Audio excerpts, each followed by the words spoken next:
1992 চনত মই নলবাৰী মহাবিদ্যালয় ছাত্ৰ একতা সভাৰ উপসভাপতি পদত প্ৰাৰ্থী হিচাপে প্ৰতিদ্বন্দ্বিতা কৰিছিলোঁ। যেতিয়া আমি ইলেকশ্যন খেলিছিলোঁ তেতিয়া আমাক যথেষ্ট সংখ্যক ছাত্ৰীয়ে বিশেষ কৰি এটা অনুৰোধ কৰিছিলে যে আমি চাদৰ মেখেলা পিন্ধি বা শাৰী পিন্ধি চাইকেল চলাব অসুবিধা পাওঁ, গতিকে নলবাৰী মহাবিদ্যালয়ত ছাত্ৰীসকলৰ কাৰণে চুইদাৰ এলাও কৰিব লাগে, চেলোৱাৰ কামিজ। 92 চন অসমৰ সময় পৰিস্থিতি জানেই, কণ্ডিশ্যন জানে। তেতিয়া আকৌ নলবাৰী মহাবিদ্যালয়ত চাদৰ মেখেলা নিপিন্ধি চুইদাৰ পিন্ধিব বা এইটো এটা ডিচিশ্যন হ'ব, এইটো বৰ ডাঙৰ কথা তাৰমানে। সৰুতে থাকোঁতে মই অলপ দুষ্ট আছিলোঁ নেকি, এবাৰ এনেকুৱা কপাহৰ গুটি এটা মই কাণত ভৰাই দিলোঁ। আচ্ছা। পিতাই লৈ আহিছিলে প্ৰণৱ বৰুৱাৰ তাতে। তেতিয়া তাৰ আগতে আমি ডক্টৰতে গ'লে আমাৰ এটা অভিজ্ঞতা আছিল, এখন টেবুলৰ চাৰিওফালে এগালমান ৰোগী থাকে, ডক্টৰজনে এজন এজনকৈ তাত চাই থাকে। সেইবাৰ প্ৰথমবাৰৰ পৰা অভিজ্ঞতা হ'ল যে ডক্টৰ এজনে এটা ৰুমত এজন ৰোগীক চায়, মানে চেম্বাৰৰ কনচেপ্টটো আহি গৈছে। ছাত্ৰ ৰাজনীতিত বহুত কম্পিটিটিভ হৈ গৈছে, মানে বিভিন্ন সংগঠন যুৱ ছাত্ৰ, মানে আপোনাৰ সদৌ অসম ছাত্ৰ সন্থা কওক, ABVP আছে, কংগ্ৰেছৰ NSY আছে, এনেকুৱা ধৰণৰ ষ্টুডেণ্ট জাতীয়তাবাদী যুৱ ছাত্ৰ পৰিষদ আছে, বিভিন্ন ধৰণৰ আৰু বাওঁপন্থী দলৰো বিভিন্ন ধৰণৰ আছে। গতিকে কলেজৰ মহাবিদ্যালয় গোটেই পাৰ্থিত্য আগবঢ়াৰ পিছত এটা তিক্ততাপূৰ্ণ পৰিৱেশ কলেজখনৰ ইলেকশ্যনক লৈ হয়। কলেজত আপুনি যেতিয়া ইলেকশ্যন খেলিছিল কোনোবাটো পৰাজিত হৈছিল, হয়, সেই মানুহখিনিৰ লগত আপোনাৰ সম্পৰ্কটো কেনেকুৱা, মই এই কথাটো জানিব বিচাৰিছোঁ। আজিও ভাতৃত্ব সুলভ। সেই সম্পৰ্কটো পিছত তিক্ততাপূৰ্ণ নহ'ল, বন্ধুত্বপূৰ্ণ হৈ থাকিল আৰু অতি বন্ধুত্বপূৰ্ণ হ'ল। আপুনি নলবাৰীক লৈ লিখা এটা কবিতা আছিল, অলপ মনত পৰে, সেই পাৰে অলপমান মাতি শুনালে তাৰপিছত আমি বাকীখিনি আলোচনা বিষয়বস্তু আছিল, শিৰোনামা আছিল নলবাৰী। নলবাৰী এটা জীয়াই থকা সপোন, এক জীৱন্ত নষ্টালজিয়া। তোৰ বুকুত বহুদিন শুনা নাই মানুহৰ গান। মই বিৰক্তি পাওঁ কিছুমান মানুহে য'তে ত'তে প্লাষ্টিক পেলাই, উৰি যায়, গোটেই ধৰক বাট পথো লেতেৰা হৈ যায় আৰু আপোনাৰ পুৰে। তো কেতিয়াবাতো কাৰো কিছুমান মানুহৰ লগত মোৰ কাজিয়াই লাগি যায়, মোকো বেয়াকৈ কয়, ময়ো বেয়াকৈ কওঁ। এতিয়া ধৰক আমাৰ এই যিটো পল্লা পথটো প্ৰায় এইফালে আপোনাৰ 2-3 কিলোমিটাৰ নতুনকৈ বনোৱা হৈ গৈছে। আপুনি যদি এতিয়া পল্লা পথটো দি ফুটপাথো হৈছে নতুনকৈ, একদম খোজকাঢ়ি যাব পাৰে আপুনি। তো তাত যদি আপুনি খোজকাঢ়ি যায়, গোটেই ৰাস্তাটোত মানে আপোনাৰ কেৱল প্লাষ্টিক আৰু প্লাষ্টিক। এইবিলাকৰ ক্ষেত্ৰত আপোনালোকে কি প্ৰচেষ্টা ল'ম বুলি ভাবিছে যে পলিউশ্যনটো কেনেকৈ কণ্ট্ৰল কৰা যায়? আচলতে প্লাষ্টিকৰ যিটো সমস্যা, সেইটো গোটেই পৃথিৱীৰ কাৰণে ভয়াৱহ সমস্যা। প্লাষ্টিকৰ আৱিষ্কাৰটোৱে গোটেই পৃথিৱীৰ কাৰণে এটা ডাঙৰ প্ৰত্যাহ্বান। আমি যেতিয়া হোষ্টেলত সোমাইছিলোঁ, মই বোধহয় 3 নম্বৰ ৰুমত আছিলোঁ, কচমৰ 3 নম্বৰ ৰুমত আছিলোঁ। তেতিয়া আমাক প্ৰথম এটা তাত বাক্য আছিলে, আজি কৈছোঁ বাৰু, পুৰণা কথা ওলাইছে যেতিয়া, তাত এটা বাক্য লিখা আছিলে, শগুনৰ পাখিৰে বাটচৰা ভৰিলেও অমংগল নানিবি মাটি, স্বৰ্গদেউ নাই বীৰত্ব আছে সঞ্জেন চিকুৰা অসমৰ মাটি।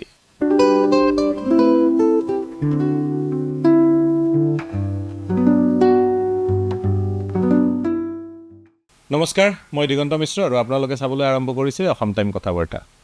ইতিমধ্যে আপোনালোকে আমাৰ প্ৰিকেপত দেখাই পাইছে, আজি আমি এজন বিশেষ ব্যক্তি মাতি আনিছোঁ, প্ৰাক্তন ছাত্ৰনেতা, লিখক, উদ্যোগী আৰু ৰাজনীতিবিদ অৰূপ বৰপূজাৰী ডাঙৰীয়া, আপোনাক আমাৰ অনুষ্ঠানলৈ স্বাগতম জনাইছোঁ।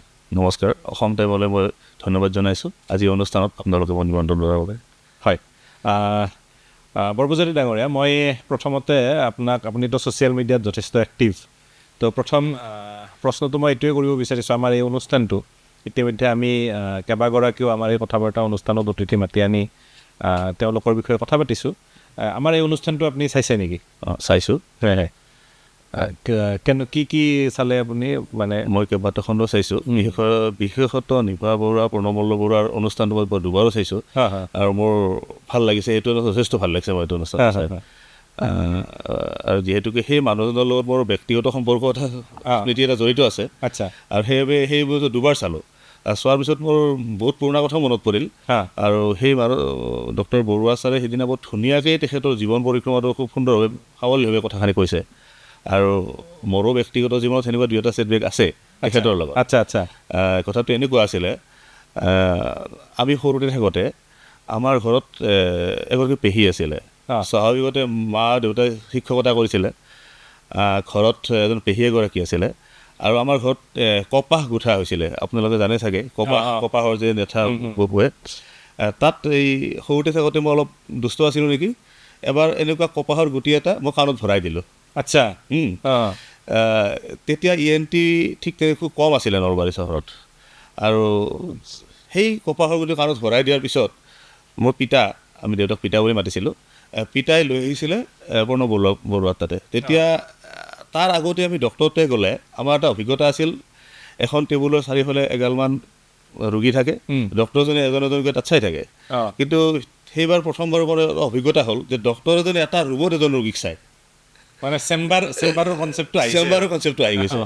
আৰু অভিয়াছলি পিতাহঁত অলপ আগতে চহৰলৈ আহিলে, সেই বৰুৱা ফাৰ্মাচীৰ এখন কাঠৰ বেঞ্চি আছিলে, আপোনাৰ দীঘল কাঠৰ বেঞ্চি আছিলে, আৰু ঠিক তাৰ এইফালে জেনেৰেল ৰেডিঅ' ছাৰ্ভিচ বুলি এখন ৰেডিঅ'ৰ দোকান আছিলে।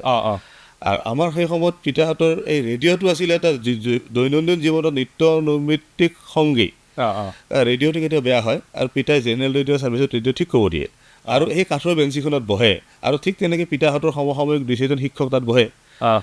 আৰু সেই সূত্ৰে ডক্টৰ নৃপেন্দ্ৰ বৰুৱাৰ লগত পিতা এটা চিনাকি আছিলে। এদিন পিতাই গম পালে কথাটো, আৰু মোক পিতা লৈ আহিল। তেতিয়া প্ৰণৱ বৰুৱা আহিছে, আৰু মানে তেখেত প্ৰেক্টিছ কৰা আৰম্ভ কৰিছে, আৰু সেইটো মোৰ জীৱনৰ অন্যতম এটা অভিজ্ঞতা। আৰু তেখেতে মোক ওপৰত লৈ গ'ল, চালে, সুন্দৰকৈ চালে, ইমান ধুনীয়া মাৰ্জিত কথা বতৰা। মই নিজেই সিদিনাই অসুখটো ভাল হৈ যোৱা যেন লাগিল, আৰু পৰৱৰ্তী সময়ত মোৰ কাণৰ সেই হেৰিটো কপাহৰ গুটিটো উলিয়াই দিছিলে। সেইটো এটা মোৰ জীৱনৰ অভিজ্ঞতা তাৰমানে এটা। সেইকাৰণে তেখেতৰ কথাখিনি আপুনি ইয়াত ৰিলেট কৰিব, তেনেকুৱা ধৰণৰ ষ্টৰি আমাৰ পডকাষ্টত তেখেতে কৈছেও। এইটো এটা মোৰ জীৱনৰ অন্যতম। আৰু তাৰপিছত মই সেই মানুহজনৰ প্ৰতি এটা স্বাভাৱিকতে এটা অন্য ধৰণৰ দুৰ্বলতা আহিল। কাৰণ ডক্টৰ বুলি ক'লে সাধাৰণতে যেনেকুৱা ধৰণে অকণমান কৰ্কশ বা কঠোৰ হয়, তেখেতৰ লগত সদায় কথা পাতোঁতে মোক ইমান ধুনীয়াকৈ ক'লে কথাখিনি, মই যেন বুজিয়ে নাপালোঁ মোৰ কি হ'ল। তাৰমানে এনেকুৱা এটা আছে তেখেতৰ সম্পৰ্ক এটা। এই যে আপুনি যে ক'লে, মানে ধৰক প্ৰণৱ বৰুৱাৰ পিতৃ ডাক্তৰ নৃপেন্দ্ৰ মল্ল বৰুৱা, তেখেতৰ লগত আপোনাৰ পিতাৰ খুব ভাল সম্পৰ্ক আছিল, আড্ডা মাৰিছিল। তো সেই সময়ত নলবাৰী চহৰখনটো আৰু একেবাৰে সৰু এখন গাঁও বুলিয়ে ক'ব পাৰি, তেনেকুৱা পৰ্যায়ত খুব সৰু ঠাই এখন এতিয়া লাহে লাহে ডাঙৰ হৈছে। তো সেই সময়ত আপুনি যদি আহিছিল, তো নলবাৰী চহৰৰ কিছুতো সেই সময়ৰ স্মৃতি মনত আছে আপোনাৰ? অভিয়াছলি আছে। এইটো আমি সাধাৰণতে যেতিয়া পিতাৰ লগত আহিলে পিতাহঁতৰ কিছুমান এনেকুৱা বস্তু আছিলে যে কাপোৰটো চিলাব তমিজুদ্দিনৰ দোকানত কাপোৰটো কিনিব। তেতিয়া এতিয়া কি নাজানো, এইখন তমিজুদ্দিনৰ দোকান বুলি জানিছিলোঁ আমি, পিতাহঁতৰ মুখত শুনিছিলোঁ। আৰু পিতাহঁতৰ এজন গাঁৱৰ ইয়াত এখন টেইলৰিং হাউচ আছিলে, সেইখন বৰ্মন টেইলৰিং হাউচ। পিতাহঁতে বেলখেৰীয়াৰ দোকান বুলি কৈছিলে। পৰৱৰ্তী সময়ত এখন নিউ টেইলাৰিং তাত কাপোৰটো চিলাইছিলে। আৰু সেইটো অভিজ্ঞতা এটা আছে মোৰ, মানে অভিজ্ঞতা পিতাৰ লগত পিতাই চিলাব দিয়ে ইয়াতে, আৰু তেওঁ সেই মানুহজন বৰ ভদ্ৰ মানুহ, খুব কম কথা কয়, অসমৰ ধুনীয়া মানুহ এজন মই দেখিছিলোঁ। আৰু পিতা গুচি যায়, আৰু আহি আকৌ নৃপেন্দ্ৰ বৰুৱাৰ সেই ফাৰ্মাচীৰ সেই কাঠৰ বেঞ্চিখনত বহে, আৰু তাত কিছু সংখ্যক মানুহে সিহঁতৰ কথা বতৰা আড্ডা এটা হয়। আৰু মই পিতাৰ লগত কেতিয়াবা। আৰু এটা অভিজ্ঞতা, সাধাৰণতে ডক্টৰ বুলি ক'লে আমাৰ ধাৰণা এটা হৈছিলে যে একদম লং পেণ্ট চাৰ্ট পিন্ধা এজন মানুহ।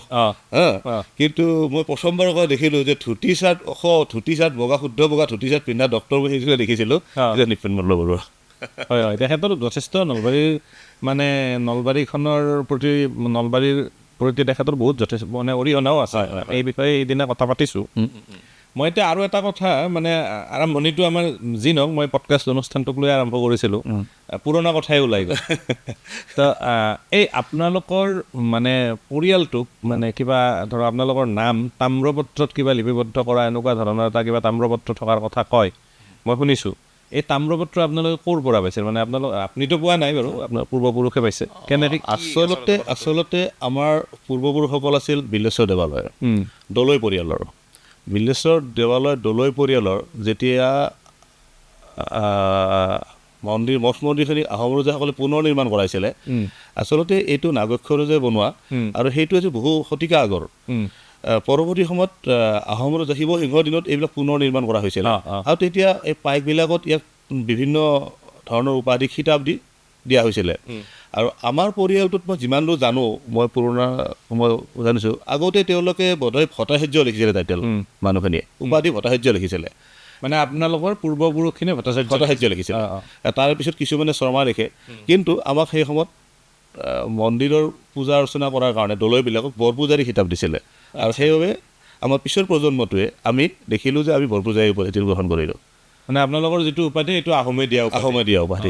উপাধি এইটো এটা খুব ইম্পৰ্টেণ্ট কথা। আমাৰ ধৰক বেলচৰত আহোমে প্ৰতিষ্ঠা কৰা বিল্লেশ্বৰ দেৱালয়টো আছে আহোমে পুনৰ নিৰ্মাণ কৰা একচুৱেলি আচলতে আহোম ৰজাই পুনৰ নিৰ্মাণ কৰিছিলে আচলতে সেইটো বহুত শতিকা পুৰণি আমি যিমান দূৰ জানো নাগক্ষ ৰজাই বনোৱা বুলি কয় আৰু এইটো কোচ ৰজাৰ দিনত প্ৰতিপালন হৈছিলে ইয়াক মানে নামনি অসমত যেতিয়া অধিপতি আছিল কোচসকলৰ অৱদান যথেষ্ট আছে কিন্তু আহোম ৰজাৰ দিনত সেইটো আকৌ পুনৰ নিৰ্মাণ কৰা হৈছিলে সেইটো জানো এইখিনি কথা জানি আচলতে বহুত ভাল লাগিল কাৰণ মই ব্যক্তিগতভাৱে ধৰক অকণমান পুৰণা কথাখিনি জানিলে মানে ভাল লাগে কিয় ধৰক বহুত কথা আমাৰ স্মৃতিৰ মানসপটৰ পৰা মচি যাব খোজে হয় হয় হয় যেতিয়া এইবিলাক কথা আমি কৰোঁ মানে পাতোঁ ধৰক পুৰণা কথা তেতিয়া ভাল লাগে যেন নলবাৰী চহৰত মানে মই জাষ্ট এটা উদাহৰণ দিছোঁ বাছ ষ্টেণ্ডটো এই কেতিয়াবা আপোনাৰ PNC ৰোডত আছিল কেতিয়াবা ধৰক আপোনাৰ এই চৌধুৰী মাৰ্কেটৰ ফালে আছিল তেনেকুৱা কিছু সময় কেতিয়াবা ক'ৰবাত আছিল আপোনাৰ এই ইয়াতে আছিল আপোনাৰ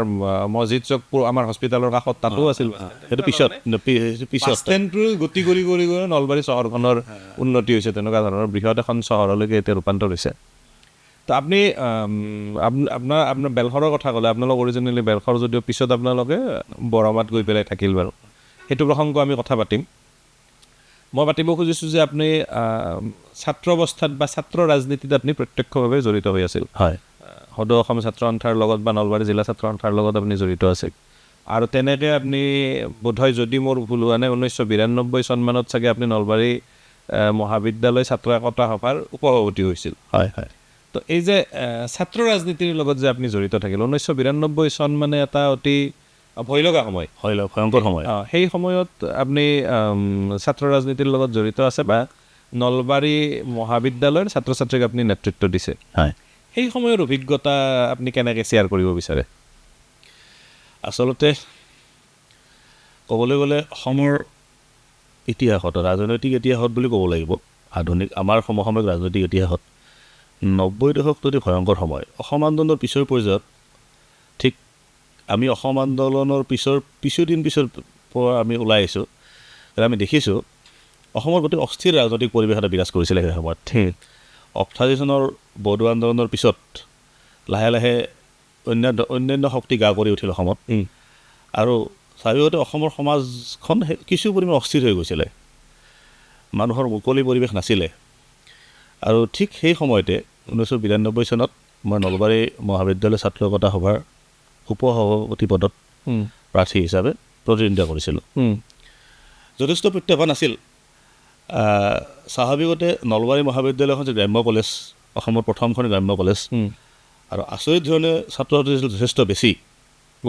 বহুত বেছি আৰু বহুত সংখ্যক ছাত্ৰ ছাত্ৰী আহিছিলে নলবাৰী বৃহত্তৰ নলবাৰী চহৰৰ গাঁও অঞ্চলৰ পৰা অসমৰ বিভিন্ন জেগাৰ পৰা আহিছিলে উত্তৰ অঞ্চলৰ পৰা বহুত আহিছিলে পশ্চিম অসমৰ পৰা আহিছিলে কিন্তু সাধাৰণতে নলবাৰী এই বৃহত্তৰ অঞ্চলটোৰ পৰাই ছাত্ৰ ছাত্ৰী বহুত ইয়াত পঢ়িছিলে কলেজো কম আছিল আৰু যোগাযোগ ব্যৱস্থাটো আছিল অতি পুতলগা অন্য নালাগে তেতিয়া আপুনি যদি নলবাৰী চহৰৰ পৰা বেলশৰলৈকে যায় 2খন বা 3খন গাড়ী থাকে মাত্ৰ গাড়ী বাছ নাথাকে ঠিক তেনেকৈ দৌলাশাললৈ গাড়ী নাথাকে বন্দিবাৰী দৌলাশাল গাড়ী নাথাকে বৰভাগৰ ফালে গাড়ী নাথাকে নিয়মৰ গাড়ী তাৰমানে 1খন বা 2খন যায় আৰু যথেষ্ট সংখ্যক ছাত্ৰ ছাত্ৰী হৈ খোজকাঢ়ি আহে আৰু নহ'লে বেছি সংখ্যক ছাত্ৰ ছাত্ৰী চাইকেল লৈ আহিছিলে চাইকেলটো আছিল সেই সময়ত এটা মানে অন্যতম বাহন যাতায়াতৰ বাহন আচলতে সেইটো আহিল সেইটো লগত চাইকেলটোৰ লগত বিষয় জড়িত আছে যেতিয়া আমি ইলেকশ্যন খেলিছিলোঁ তেতিয়া আমাক যথেষ্ট সংখ্যক ছাত্ৰীয়ে বিশেষ কৰি এটা অনুৰোধ কৰিছিলে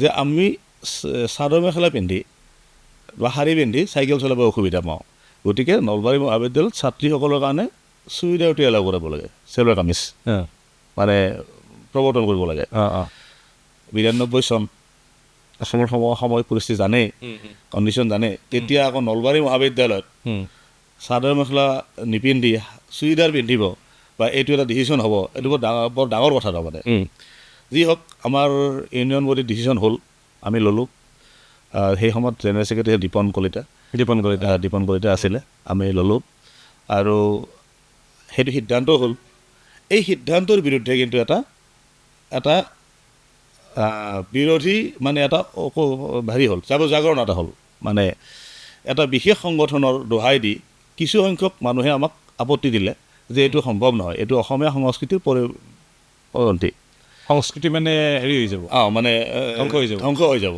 মানে কাপোৰযোৰা পিন্ধিলে ধ্বংস হৈ যাব। তেতিয়া আমি যুক্তি দিলোঁ কি হ'ব, এই যিখিনি ছাত্ৰ ছাত্ৰী ইয়াত পঢ়িব বিশেষকৈ ছাত্ৰীখিনি এইটো যথেষ্ট সাধাৰণ পৰিয়ালৰ, নলবাৰী অঞ্চলটো বহুত ধনী পৰিয়াল জেগা নহয়, অতি সাধাৰণ পৰিয়ালৰ ছাত্ৰীখিনি আহে, তেওঁলোকে চাইকেল এখন লৈ আমাক জনাইছে, আমি আপত্তি কি আছে, দিব লাগে। যুক্তি হ'ল আমাক ইতিমধ্যে সেই সময়ত আমাক চিঠিও দিলে, ৰঙা ৰঙা আখৰেদি চিঠি আহিল, যেনিবা যিহেতুকে মই আৱাসতে আছিলোঁ, কস্ম হোষ্টেলতে আছিলোঁ, মোৰ কাৰণে সেই চিঠিটো বিশেষ ভয়ংকৰ নহ'ল, কাৰণ মই এটা পৰিৱেশৰ লগত সেই সময়ত দেখিছিলোঁ ওচৰৰ পৰা, যদিও কিছু কথাত মোৰ বিৰোধিতা আছিল, আদৰ্শগত বিৰোধ মোৰ আছিল বিভিন্ন কথাত, কিন্তু মই সেই মানুহখিনিক পাইছিলোঁ। সেই মানুহখিনি কিন্তু মোক কোনো হাক দিয়া নাই, কিন্তু তথাপিও তাৰ মাজত 2-4জন মানুহ ওলাই আমাক প্ৰায় ধমকি দিয়াৰ দৰে হ'ল। আমাৰ সেই সময়ৰ সাধাৰণ সম্পাদক দীপন কলিতাৰ এটা অপ্ৰীতিকৰ পৰিস্থিতিৰ সৃষ্টি হ'ল প্ৰিন্সিপাল ছাৰৰ ওচৰতে। যা হওক, সেইবিলাক চব ঠিক হ'ল, আৰু তাৰপিছত কিন্তু আমি জয় হ'লোঁ, আৰু বোধহয় সেই আৰম্ভণি নেকি নাজানো। তাৰপিছত 94ত মই ইয়াৰ পৰা ওলাই গ'লোঁ, BSc পাছ কৰি গুৱাহাটী বিশ্ববিদ্যালয় গুচি গ'লোঁ। বোধহয় সেইটো এটা আৰম্ভণি আছিল। মানে এই মানে ছাত্ৰীসকলৰ হয় এইটো কথা যে ছাত্ৰীসকলে ধৰক তেতিয়া যিহেতু চাইকেলটোৱে যাতায়াতৰ মানে অন্যতম মাধ্যম আছিল, চাইকেল চলাই ল'ৰা ছোৱালীবিলাক ছাত্ৰ ছাত্ৰীবিলাক আহে কলেজত। আজিকালি এতিয়া বাইক আৰু স্কুটি বেছি, হয়, তেতিয়া নাই, তেতিয়া সম্ভৱেই নহয়। আমিও চাইকেল লৈয়ে গৈছিলোঁ। আমাৰ দিনত কাৰোবাৰ যদি ঘৰত বাইক আছেও সেইখন কলেজলৈকে লৈ যোৱাটো এটা ডাঙৰ অপৰাধ আছিল, নিনিছিল। দুটা এটা ল'ৰাই নিছিল, কেতিয়াবা উদ্দণ্ড টাইপৰ ল'ৰাবিলাকে বাইক কেতিয়াবা লৈ গৈছিল, এনেকুৱা আছিল। এইটো আপত্তি কৰে, স্কুলৰ প্ৰশাসনৰ ফালৰ পৰা আপত্তি কৰিছিল বাইক। আজিকালি বাৰু এইটো নাই। এই যে ছাত্ৰীসকল ধৰক ইমান দূৰ আহিলে, এইটো এটা জেনুইন সুবিধা আছিল ছাত্ৰীসকলৰ বাবে। হয় হয়, যথেষ্ট। মানে চাদৰ মেখেলা পিন্ধাত আপত্তি নাছিল, কিন্তু এনেকৈ যাতায়াত কৰি ইমান দূৰলৈকে অহা, গতিকে সেইটো এটা অসুবিধা আছিল। আৰু সেই যিটো পৰিৱৰ্তন, সেইটো আপোনাৰ দিনতে নলবাৰী কলেজত আৰম্ভ হ'ল, বা হয়তো গোটেই অসমতে তাৰপিছতে এইটো এডাপ্টেশ্যন হৈছে। তাৰ আগত মোৰো মনত নাই। মই তেতিয়া ময়ো 92ত ময়ো ডিগ্ৰীৰে ছাত্ৰ, কিন্তু মোৰ তেতিয়া মনত নাই হেৰি যে অন্য কোনোবা কলেজত চুৰিদাৰৰ ব্যৱস্থা আছিল নেকি বুলি, ইউনিফৰ্মৰ এনেকুৱা মনত নাই। কটন কলেজে হওক বা হেণ্ডিকে হওক, গুৱাহাটীৰ কথা কৈছোঁ মই, চিটিৰ ভিতৰত মোৰ মনত নাই বাৰু। বা ইউনিভাৰ্চিটিতো চাদৰ মেখেলাই চলিছিল, পিছতহে এইটো আহিল। গতিকে এইটো এটা মই ভাবোঁ যে আপুনি কৰা ভাল পৰিৱৰ্তন। মানে আপোনাৰ আৰু দীপন কলিতা বা আপোনালোকৰ যিখন ইউনিয়ন আছিলে, আপোনালোকৰ প্ৰচেষ্টাত হৈছে। ডেফিনেটলি কোনোবাই নহয় কোনোবাই ওজৰ আপত্তি কৰিবই। ইয়াৰ উপৰিও ধৰক আপুনি ক'লে যে আপুনি হোষ্টেলত আছিল বুলি। মই জীৱনত কেতিয়াও হোষ্টেলত থকা নহ'লে, কাৰণে মই যেতিয়া চাকৰি কৰিছিলোঁ তেতিয়া মই হোষ্টেলত পৰিৱেশ এটা মই নিজে পঢ়ি লৈছিলোঁ। কেইবাজনো মোৰ মানুহ এনেকৈ ৰাখি পেলাই আমি এটা ঘৰতে পঢ়া কালত হোষ্টেলত থকা নহ'ল। হোষ্টেলত থকাটো মানে কি কয়, বহুতে এইটো কথা কয় যে হোষ্টেলত এবাৰ থাকিব লাগে, এনেকৈ কয়। গতিকে এই যে আপুনি হোষ্টেলত থকাৰ কথাটো ক'লে, আপুনি নলবাৰী মহাবিদ্যালয়ত বৰমাত ঘৰ, গতিকে আপুনি বা ভাড়া কৰিও আপুনি থাকিব পাৰিলে, ক'ৰবাত মেচ টেচ কৰা এনেকুৱা চিষ্টেমো আছিল তেতিয়া। আপুনি হোষ্টেলত থাকিল, হোষ্টেলত থকাৰ অভিজ্ঞতাটো কেনেকুৱা? হোষ্টেলত থাকি আচলতে কেনেকুৱা ফিল হয়, কি হয়? মই আজিলৈকে এই কথাটো মই যোনে হোষ্টেলত থকা বুলি কয় মই সকলোকে সুধোঁ, আপুনিও যিহেতু হোষ্টেলত আছিল, কি এনেকুৱা ফিল হয় যে হোষ্টেলত থাকিলে কি লাভ হয় হোষ্টেলত থাকিলে? অভিজ্ঞতাটো কেনেকুৱা? আচলতে ছাত্ৰ জীৱনত যদি হোষ্টেলত নাথাকে নহয়, তেতিয়াহ'লে ছাত্ৰ জীৱনটো সম্পূৰ্ণ নহয়। এইটো কয় চবে কয়, চবেই কয়, কিন্তু শিকিব পাৰি, পজিটিভ শিকিব পাৰি, পজিটিভলি শিকিব পাৰি। আমি হোষ্টেলত আছিলোঁ তেতিয়া, হোষ্টেলত অহাৰ প্ৰথম দিনা বেয়া লাগিছিল আমাৰ, মই কস্মত আছিলোঁ, কিন্তু যাবৰ দিনা আমি কান্দি গৈছিলোঁ। আহিবৰ দিনা কান্দিছিলোঁ আৰু যোৱাৰ দিনা কান্দিছিলোঁ। সৰু অভিজ্ঞতা এটা আছে। আমি যেতিয়া হোষ্টেলত সোমাইছিলোঁ, মই 3 নম্বৰ ৰুমত আছিলোঁ, কস্মৰ 3 নম্বৰ ৰুমত আছিলোঁ। তেতিয়া আমাক প্ৰথম এটা তাত বাক্য আছিলে, আজি কৈছোঁ বাৰু, পুৰণা কথা ওলাইছে যেতিয়া, তাত এটা বাক্য লিখা আছিলে, শগুনৰ পাখিৰে বাটচৰা ভৰিলেও অমংগল নানিবি মাটি, স্বৰ্গদেউ নাই বীৰত্ব আছে সঞ্জেন চিকুৰা অসমৰ মাটি। সুন্দৰ। এইটো মানে কি হোষ্টেলত তেতিয়া লিখি থোৱা আছিল, নলবাৰী কলেজৰ হোষ্টেলত এইটো লিখি থোৱা আছিল। এইটো লিখি আমাৰ ৰুমতে লিখি থোৱা আছিল। আজিকালি শগুনৰ পাখিৰে বাটচৰা ভৰিলেও অমংগল নানিবি মাটি, স্বৰ্গদেউ নাই বীৰত্ব আছে সঞ্জেন চিকুৰা অসমৰ মাটি। এইবিলাক বহুত কথাই কৈ গৈছে, এইটো কথা বহুত কথাই কৈ গৈছে। এনেকুৱা ধৰণে মানে কিছুমান হেৰি সন্মুখীন হৈছিলোঁ, ভাল লাগিছিলে। আৰু তাৰপৰা এটা পৰিৱেশ পাইছিলোঁ একচুৱেলি নলবাৰী কলেজৰ হোষ্টেলৰ পৰিৱেশ নলবাৰী কলেজৰ হোষ্টেল বুলি নহয় আচলতে আমাৰ এই জীৱন পৰিক্ৰমাত মই আজিও গৌৰৱ কৰোঁ নলবাৰী কলেজখনে মোক বহুত শিকাইছিলে চবতকৈ ভাল লগা কথাটো এইটোৱে আছিলে যে আমি আমাৰ শিক্ষাগুৰুসকলে লিখা কিতাপ আমাক পঢ়াইছিলে নিজে লিখা কিতাপ এইবিলাক পাঠ্যপুথি আছিলে আমাৰ যিহেতুকে আজি পুৰণা কথা সুধিছে মই অকণমান কিবা আহি গ'ল কথাটো ক'লোঁ যেনে ধৰক চন্তৰাম কাকতি ছাৰে আমাক অংক শিকাইছিলে তেখেতে নিজে কিতাপ লিখা কিতাপ পঢ়াইছে আমাক এইটো কথা তাৰমানে মই বুজি পাইছোঁ কথাটো মানে ধৰক কাকতি ছাৰে নিজে কিতাপ লিখিছে এইখন গোটেই অসমত পঢ়ে বা গুৱাহাটী ইউনিভাৰ্চিটিত পঢ়িছে গতিকে আপোনালোকক এইটো এটা আপোনালোকৰ কাৰণে এটা ডাঙৰ মটিভেশ্যনৰ কথা যে যিজন শিক্ষাগুৰুৰ কিতাপখন গোটেই অসমত পঢ়ে সেই শিক্ষাগুৰুজনে মোক শিক্ষাদান কৰি আছে সেই কথাটোৱে কৈছে তো একজেক্টলি চব গোটেইখিনি কোনজন নাছিল আমাৰ হাতত গিৰি দত্তগুৰুৰ ওচৰত ফিজিক্স পঢ়িছোঁ ৰাম ভট্টাচাৰ্য ছাৰৰ কিতাপ পঢ়িছোঁ ৰত্নেশ্বৰ শৰ্মা ছাৰহঁতে একেলগে ফিজিক্স সেই ফিজিক্স আমি পঢ়িছোঁ গতিকে এটা অনন্য পৰিৱেশ আৰু সঁচাকৈ চাব গ'লে প্ৰত্যেকটো বিষয়তে এতিয়াও আছে নলবাৰী কলেজৰ সেই সময়ৰ যিটো পৰিৱেশ সেই শিক্ষাগুৰুসকলৰ যিখিনি শিক্ষাদানৰ মানে ব্যৱস্থা সেই ব্যৱস্থাই কিবা সেই শিক্ষাখিনি কিন্তু পৰৱৰ্তী সময়ত মানুহ হিচাপে গঢ় লোৱাত আমাক শৈক্ষিক দিশত বহুত অৰিহণা যোগাইছে আজিও সেই কথা মই নতশিৰে স্বীকাৰ কৰোঁ নলবাৰী কলেজৰ অকল মানে শিক্ষাগুৰুসকলেই নহয় নলবাৰী কলেজ আপুনি কৈছে যে আপুনি আজি গৌৰৱ বোধ কৰে বা নলবাৰী কলেজে আপুনি আজি যিখিনি হৈছে তাত নলবাৰী কলেজৰ নলবাৰী মহাবিদ্যালয় যথেষ্ট অৰিহণা আছে নলবাৰী কলেজে কিন্তু ধৰক আজি ৭৫ বছৰ হৈ গ'ল মহাবিদ্যালয়খনৰ বেছিয়ে হ'ল তো এই সময়ছোৱাত নলবাৰী কলেজে কিন্তু বহুত মানে মানুহ তৈয়াৰ কৰিছে হয় মানৱ সম্পদ তৈয়াৰ কৰিছে এতিয়া বিভিন্ন ধৰণৰ অন্যান্য ছাবজেক্টো আহিছে আগতকৈ কলেজখন ডাঙৰো হৈছে সেইটো আছে তো এই হোষ্টেলৰ যিটো আপুনি কথা ক'লে সেই সময়ত আমি আৰম্ভণিতে এটা কথা ক'লোঁ যেনে 1992 চন মানে এটা বেয়া সময় গতিকে সেই সময়ত হোষ্টেলত নিশ্চয় ধৰক যাৰ লগত আপোনাৰ মন নিমিলে যোনে আপুনি কোৱাৰ দৰে ৰঙা আখৰৰ চিঠি দিয়ে তেনেকুৱা বাসিন্দাওতো আছিল বোধহয় হোষ্টেলত বোধহয় আছিল তেওঁলোকৰ লগত যদি বোধহয় আছিল তেওঁলোকৰ লগত কি অভিজ্ঞতা হৈছিল কাৰণ আপুনি মই কথাটো কৈছোঁ আপুনি সদৌ অসম ছাত্ৰ সন্থাৰ লগত জড়িত মই আৰম্ভণিতে কৈছোঁ এপাৰ নলবাৰী জিলা ছাত্ৰ সন্থাৰ লগত জড়িত জিলা ছাত্ৰ সন্থাৰ হৈয়ে আপুনি হেৰি কৰিছে তো তেওঁলোকৰ লগত সম্পৰ্ক কেনেকুৱা আছিল আপুনি কৈছে কথা পাতিছোঁ বুলি দুই এজনৰ লগত হোষ্টেলতে চিনাকি হ'ব নিশ্চয় অভিয়াছলি হৈছিল সেইখনৰ লগত মই আগতে কৈছিলোঁ আদৰ্শগত বিস্তৃতি এটা আছিলে কাৰণ মই কিছু ক্ষেত্ৰত মই ৰাষ্ট্ৰবাদৰ সমৰ্থক যিটো তেতিয়াৰ পৰাই আগৰ পৰা ৰাষ্ট্ৰ কাৰণ ৰাষ্ট্ৰ সৰ্বপ্ৰথম মানুহৰ প্ৰথম চিনাকি ৰাষ্ট্ৰ গতিকে ৰাষ্ট্ৰ যদি আৰু আমি তাক কেতিয়াও ওলাই কৰিব নোৱাৰোঁ কিন্তু তেওঁলোকৰ সাহিত্যিক ক্ষেত্ৰত বা অন্যান্য ক্ষেত্ৰত মানুহৰ লগত সম্পৰ্ক আছিল ভাল কিছুসংখ্যক মানুহৰ লগত সেনেকুৱা ধৰণৰ বিষয়গত আলোচনা হৈছিলে লগতে মোৰ বিষয়টো আছিল সাহিত্যৰ সম্পৰ্কৰ লগত যদিও মই বিজ্ঞানৰ ছাত্ৰ দুটামান সেনেকুৱা পংক্তি কৈ দিম আপুনি শুনি ভাল পাব যে তেনেকুৱা যে সোণত সুৱগা যেন লুইতৰ পানী স্ফটিকৰ ধাৰ আই অসমেৰ বুকুৱেদি বোৱা যেন মুকুতাৰ হাৰ বঢ়িয়া ব্ৰহ্মপুত্ৰ নদী বুজিছেনে সোণত সুৱগা যেন লুইতৰ পানী স্ফটিকৰ ধাৰ আই অসমেৰ বুকুৱেদি বোৱা যেন মুকুতাৰ হাৰ মই ক'ম ব্ৰহ্মপুত্ৰ নদী অসমৰ মাজেদি বৈ আছে ঠিক তেনেকুৱা অসমৰ বাৰিষাটো অসমৰ এটা প্ৰাকৃতিক সম্পদ যদিও বাৰিষাটোক অসমৰ মানুহে অভিশাপ বুলি কয় মইতো ক'ম এজন ভূবিজ্ঞানৰ ছাত্ৰ হিচাপে অসমৰ বাৰিষা কালটোৱে অসমৰ কাৰণে এটা ডাঙৰ সম্পদ নিশ্চয় এই সম্পদখিনি আছে বাবেতো অসম কৃষি দুৰ্বৰা শীত হ'লে অন্ত আহে বসন্ত পচুৱা বলিব ওৰ যাৰ পৰহত নাচে অৰহত জননী অসমৰ সুন্দৰ এনেকুৱা ধৰণৰ এই কথাবিলাকে হৈছিলে বিজ্ঞানৰ ছাত্ৰ কিন্তু সাহিত্যৰ এই ধৰণৰ কথাবিলাকৰ লগত ইণ্টাৰেকশ্যন হৈছে এনেকৈ আগবাঢ়িব লাগিব কৃষি আগবাঢ়িব লাগিব অন্যান্য কথা তেনেকুৱা হৈছিলে এইবিলাক আৰু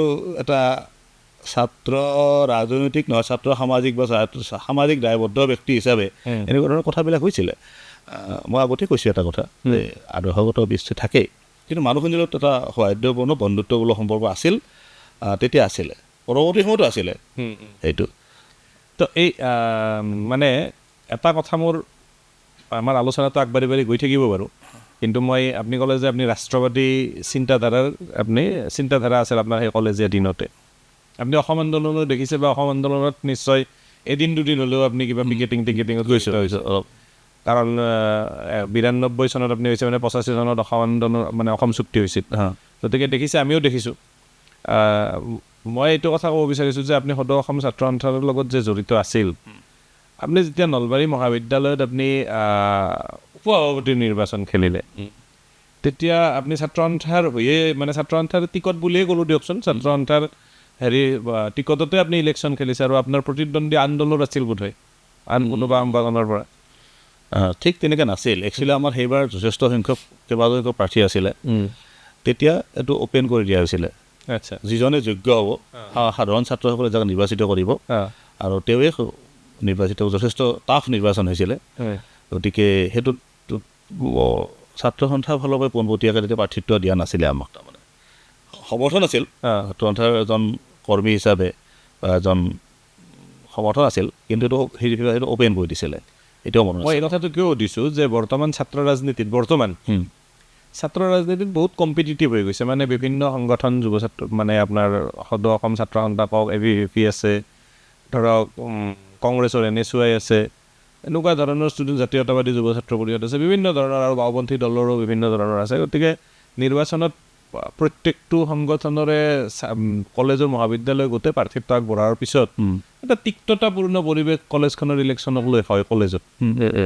আপুনি যেতিয়া ইলেকশ্যন খেলিছিল কোনোবাটো পৰাজিত হৈছিল, হয়, আপুনি জিকিছে যিহেতু কোনোবা হাৰিছে, তে সেই মানুহখিনিৰ লগত আপোনাৰ সম্পৰ্কটো কেনেকুৱা, মই এই কথাটো জানিব বিচাৰিছোঁ। এইটো মই ইয়াৰ আগতে আৰু আহোঁতে আমাৰ দীপক দাস যেতিয়া আমাৰ অনুষ্ঠানটোত আহিছিল, দীপক দাসো নলবাৰী মহাবিদ্যালয়ত ইলেকশ্যন খেলি জিকিছিল, কালচাৰেল ছেক্ৰেটাৰী আছিল। তো গতিকে তেওঁকো মই এই কথাটো সুধিছিলোঁ। মই এইকাৰণে সুধিছোঁ, ময়ো ইলেকশ্যন খেলিছোঁ নলবাৰী বাণিজ্য মহাবিদ্যালয়ত। তো মই আপোনাৰ লগত যোন হাৰিছিল তেওঁৰ লগত সম্পৰ্কটো আপোনাৰ কেনেকুৱা, বা তেওঁ আপোনাৰ লগত কেনেকুৱা সম্পৰ্ক ৰাখিছে? তিক্ততাপূৰ্ণ নেকি? নাই, আজিও ভাতৃত্বসুলভ। আমাৰ সময়ত অ'পেন ডিবেট হৈছিলে কিছুমান, আজিকালি আছেনে মই নাজানো। আমাৰ তেতিয়া KNBH কামাখ্যাৰাম বৰুৱা যিটো হল আছিলে অ'পেন ডিবেট হৈছিলে। প্ৰশ্ন সুধিছিলে, আমি কেনেকৈ বিভিন্ন বিষয়ৰ প্ৰশ্ন আহিছিলে তেতিয়া, সেই প্ৰশ্নবিলাক উত্তৰ দিব উত্তৰ দিব চেষ্টা কৰিছিলোঁ। উত্তৰখনে তেওঁলোক ছেটিছফাইড হৈছিলে। গাঁৱে কেম্পেইন কৰাটো আছিলেই, আৰু স্বাভাৱিকতে ল'ৰা ছোৱালীখিনি যথেষ্ট ভাল পাইছিলে বোধহয়, আৰু মই সৰ্বাধিক ভোটলৈ হৈছিলোঁ। গতিকে এইটোত মোৰ ভাল লগা বিষয়, আৰু সেই সম্পৰ্কটো পিছত তিক্ততাপূৰ্ণ নহ'ল, বন্ধুত্বপূৰ্ণ হৈ থাকিল, আৰু অতি বন্ধুত্বপূৰ্ণই হ'ল। আৰু এই যে আপুনি অসম আন্দোলনৰ সময়ত আপুনি হাইস্কুলত আছে? হাইস্কুলত আছোঁ, হাইস্কুলৰ তলৰ পৰ্যায়ত প্ৰায় মানে 5-6 এনেকুৱা মানত তলৰ পৰ্যায়ত, তো বা হয়তো প্ৰাইমাৰীটো থাকিব পাৰে। নহয়। তো সেই সময়ত ধৰক অসম আন্দোলনৰ কিবা স্মৃতি, কাৰণ আপোনাৰ তেতিয়া নলবাৰী জিলাই আছিল, আপুনি আনকি যিয়ে যাওঁতেও বৰমা অঞ্চল আমাৰ নলবাৰী জিলাই আছিল। মানে মই ছাত্ৰ সন্থাৰ হেৰিত আমাৰ সেই নলবাৰী পৰে, এতিয়াও নলবাৰী পৰে। তথাপি বৰমা ধৰক এতিয়াতো টাউনে, আৰু বৰমা টাউনখন আজি এই ৰিচেণ্টলি বৰমা টাউন ঘোষণা হোৱা বুলি মই শুনিছোঁ, নাজানো, ক'ত অৱশ্যে পঢ়িব পৰা নাই, কিন্তু মই এজন বন্ধু মানুহৰ পৰা গম পালোঁ বৰমাখন টাউন হিচাপে ডিক্লেয়াৰ কৰিছে নে কৰিব, কিবা এনেকুৱা ধৰণৰ বোধহয় কিবা চলি আছে। যি নহওক, অসম আন্দোলনৰ কি স্মৃতি আছে আপোনাৰ? ধৰক অসম আন্দোলনটোতো বিভিন্ন ধৰণৰ মানুহৰ বিভিন্ন ধৰণৰ কথা কয়। আজিও অলপমান অসম আন্দোলনৰ পটভূমি এটা মানে প্ৰয়োজন এটা থকা যেন এতিয়াও আমি অনুভৱ কৰি আছোঁ, যিবিলাক ঘটনা জাষ্ট ৰিচেণ্টলি হৈ আছে বা হৈ গ'ল। অসম আন্দোলনৰ কথা স্মৃতি আপোনাৰ কি আছে, কেনেকুৱা সেই সময়ত হাইস্কুলীয়া দিনৰ? চাওক, অসম আন্দোলনৰ স্মৃতি আছেই, বহুতেই আছে, কিন্তু অসম আন্দোলনৰ স্মৃতিটো আমাৰ সমসাময়িক সেইখিনি চবৰে, কিন্তু বেছি সময় তেতিয়া আছিলোঁ মই কৈঠালকুছিত।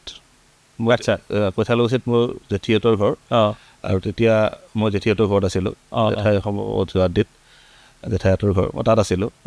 আৰু অসম আন্দোলনত দেখিছোঁ আমাৰ মানুহখিনি যথেষ্ট কষ্ট পাইছিলে, এইটো দেখিছিলোঁ। মানে দেউতাহঁতে পলাই ফুৰিব লগা হৈছিলে, পিতাহঁতে স্কুলৰ শিক্ষক আছিলে, পলাই ফুৰিব লগা হৈছিলে।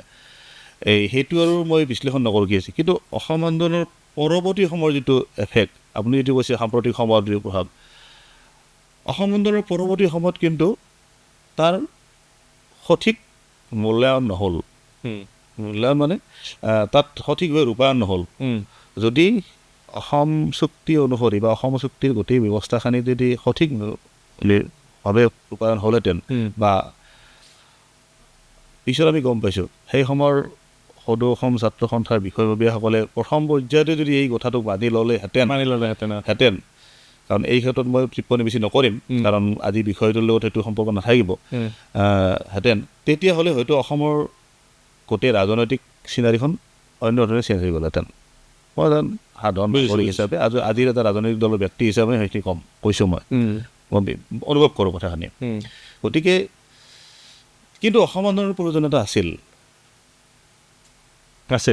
অসম আন্দোলনৰ প্ৰয়োজনীয়তাটো স্বতঃস্ফূৰ্ত প্ৰয়োজনীয়তা কিন্তু ইয়াত নেতৃত্ব দিছিল কিন্তু মানুহখিনিয়ে এটা স্বতঃস্ফূৰ্ত প্ৰয়োজনীয়তা অনুভৱ কৰিছিল তাৰমানে মানুহখিনিয়ে কাৰণ যোৱা 3-4টা দশক তাৰ আগত মাধ্যম আন্দোলন ভাষা আন্দোলন খাদ্য আন্দোলন বিভিন্ন আন্দোলনৰ মাজেদি পৰিঘটনাৰ মাজেদি আছে এই দশকত সেই দিনবোৰক লৈ অসমে এটা বিশেষ ধৰণে গতি কৰিছিল যি সময়ত গোটেই ভাৰতবৰ্ষত গ্ৰীণ ৰিভলিউশ্যনটো এটা ষ্টেজ পাইছিলগৈ শৈক্ষিক ৰিভলিউশ্যনটো চাইছিলগৈ তেতিয়া কিন্তু অসমত সেই ৰিভলিউশ্যনটো আৰম্ভই হোৱা নাছিলে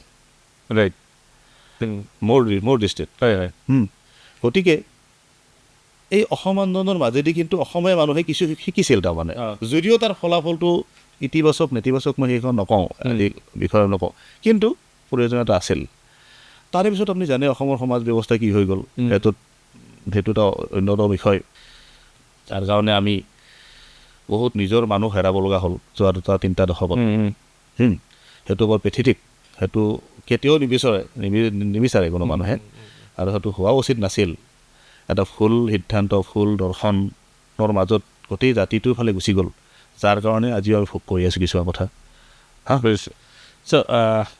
অলপমান এইটো বিষয়বস্তুটো অকণমান হেৰি গ'ল বহুত চিৰিয়াছ হৈ গৈছোঁ আমি আপুনি হাইস্কুলীয়া দিনত মই অসম আন্দোলনৰ কথাটো এইকাৰণে উলিয়াইছিলোঁ আপুনি বস্তুটো নক'লে আপুনি যেতিয়া হাইস্কুলত পঢ়ি আছিল তেতিয়া আপুনি মেগাজিন ছেক্ৰেটাৰীও আছিল হয় আৰু মই আপোনাক চিনাকি দিওঁতেও কৈছোঁ আজি যে আপুনি লিখক বুলি আপুনি বিভিন্ন আৰ্টিকল লিখি থাকে আৰু এটা আপোনাৰ হেৰি আছিলে আপুনি কবিতা লিখিছিল খুব আগতে হয় এইটো বৰ্তমান আপোনাৰ মই শেহতীয়াভাৱে কিন্তু মই আপোনাৰ কথা পঢ়িব পোৱা নাই কিন্তু এটা আপোনাৰ খুব জনপ্ৰিয় কবিতা বাতৰি কাকতত ওলাইছিল বোধহয় 2000 চনমানত নেকি চাগে মোৰ ঠিক মনত নাই যদি আপোনাৰ লগত যদি কবিতাটো মনত আছে বা কিবা আমাক যদি আজি মাতি শুনাব পাৰে খুব বহুল প্ৰচাৰ হৈছিল আৰু কবিতাটো খুব ভাল হৈছিল আপুনি নলবাৰীক লৈ লিখা এটা কবিতা আছিল অলপ মনত পৰে সেই পাৰে অলপমান মাতি শুনালে তাৰপিছত আমি বাকীখিনি আলোচনা আচলতে মই কৈছোঁ নহয় এইটো এটা মই লিখক নহয় কেতিয়াবা লিখোঁ আৰ্টিকল 2টা পেপাৰত ওলাই থাকে 2টা লিখি থাকোঁ আৰু সেই সময়ত অকণমান লিখিছিলোঁ মানে ঠিক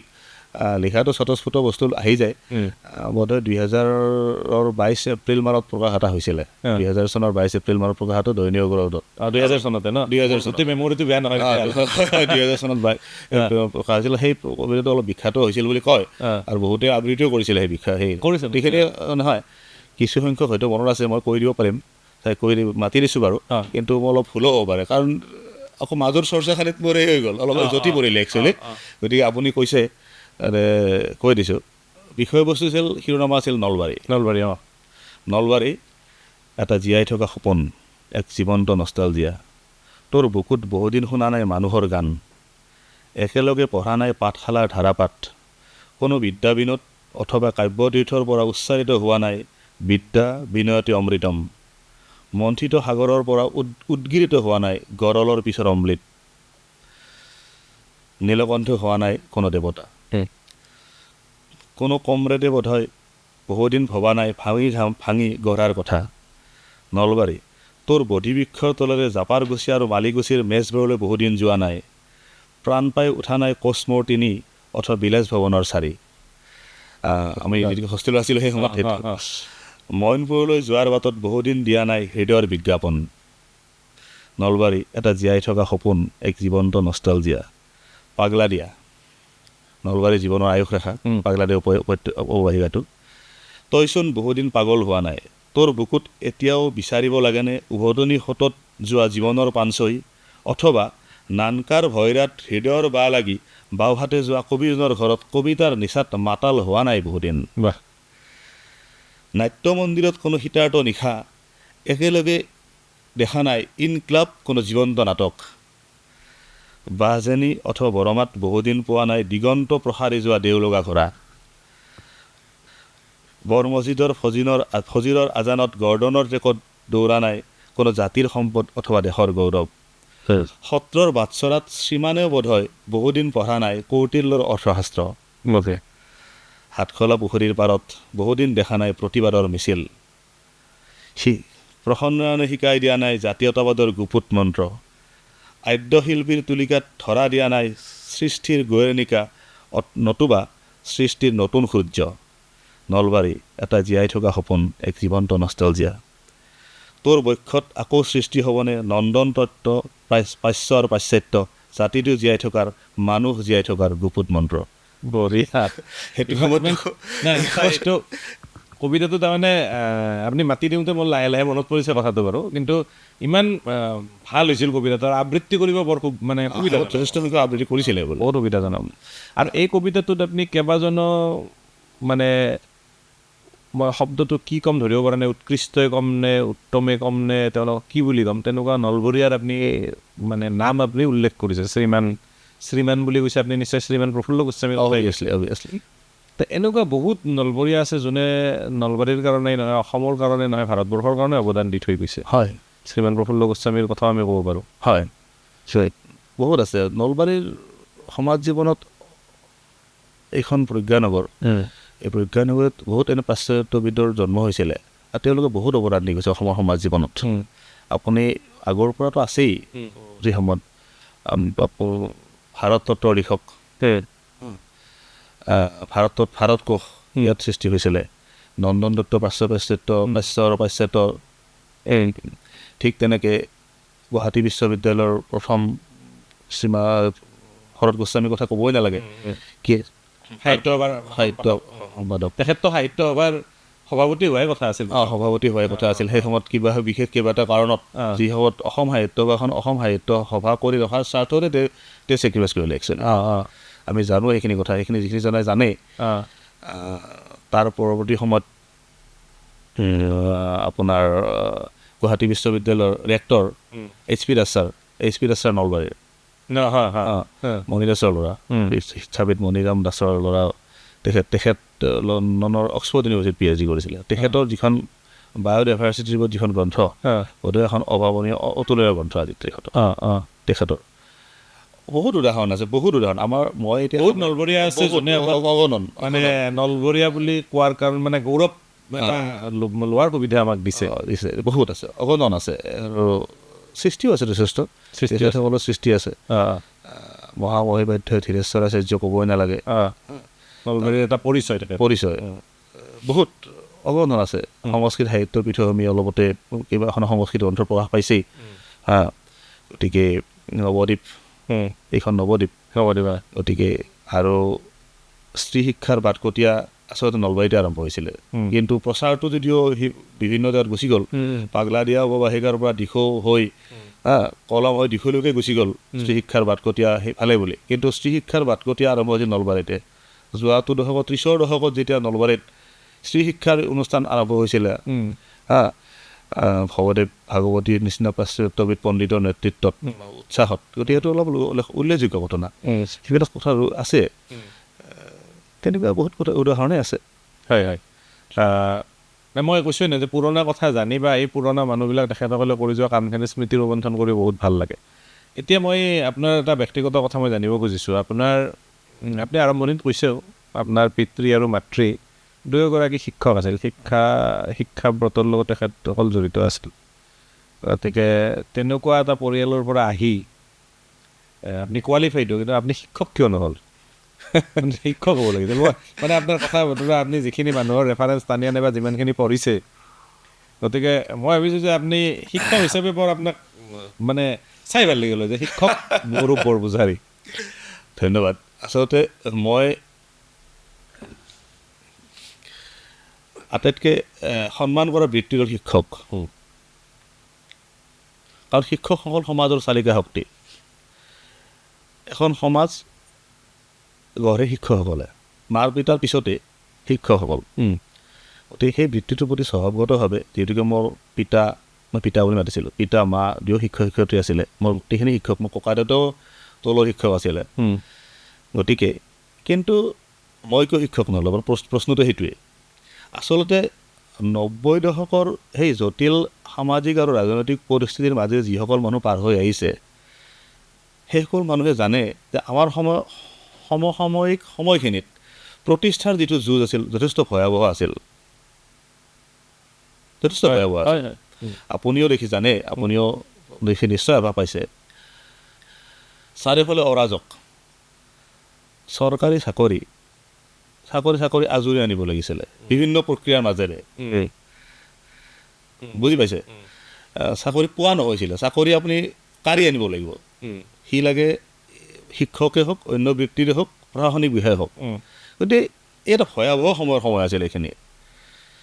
আৰু এনেই মানে ধৰক এই চৰকাৰী চাকৰিত বাদে আনএমপ্লয়মেণ্টো নাছিলে, কোনো ধৰণৰ কোনো উদ্যোগ ব্যৱস্থা নাই, চাৰিওফালে অৰাজক পৰিস্থিতি, কোনো ছিষ্টেম নাই, নিয়ম নীতি নাই, কোনো নিৰ্দিষ্ট এটা নিয়ম নাই। এই নিয়মৰ মাজেদি নিয়োগ ব্যৱস্থাটো নাছিল, কোনো নাছিল।